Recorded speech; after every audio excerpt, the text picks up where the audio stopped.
terjadi kebencanaan, maka kita akan masuk ke fase tanggap darurat. Pekerjaannya di sini ada evakuasi, penyelamatan, dan pemberian pertolongan pertama. Setelah bencananya selesai, kita masuk ke pemulihan.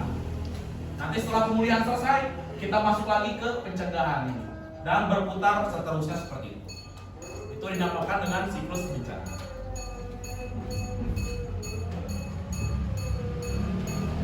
Ini ilustrasi pola dan kebencanaan. Nah, ini ada potensi bencana, di sini ada kerentanan manusianya di sini. Kemudian terjadi longsor, ada pencetus curah hujan, akhirnya longsor. Nah, ini bisa dikatakan sebagai bentuk bencana.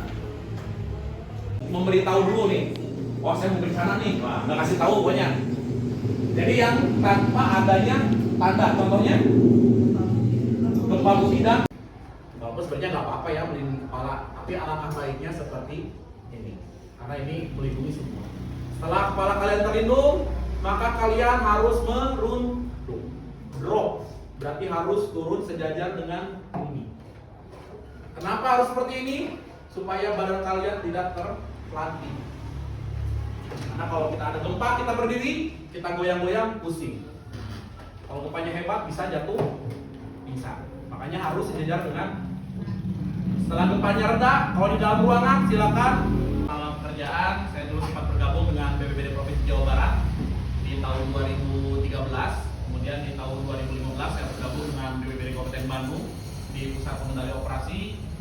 Kemudian juga saya sempat menjadi penyuluh. Merugikan.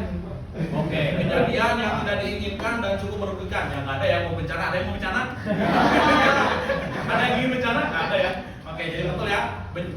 Suatu kejadian yang memang tidak diinginkan. Jadi tidak ada orang yang mau, wah saya pengen terima bencana, mencari bantuan, nggak ada yang orang kayak gitu ya. Atau alam yang rusak. Dan yang terakhir itu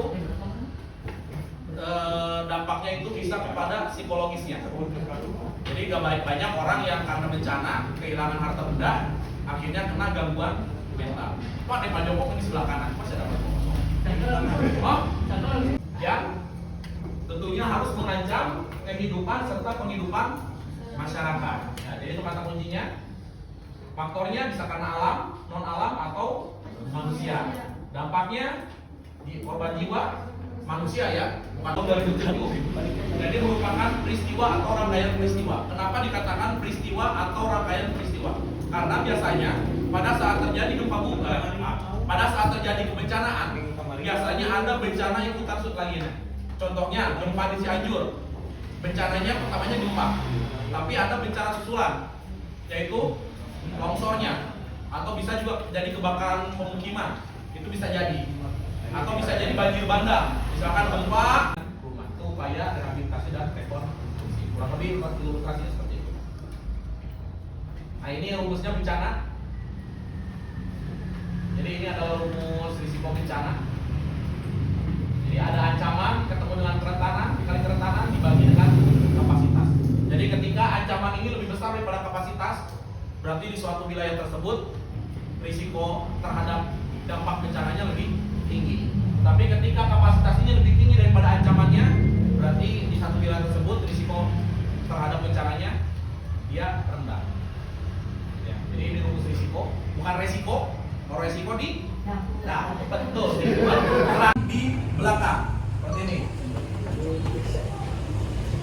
Sekarang angkat tangan satunya lagi, simpan di depan seperti ini.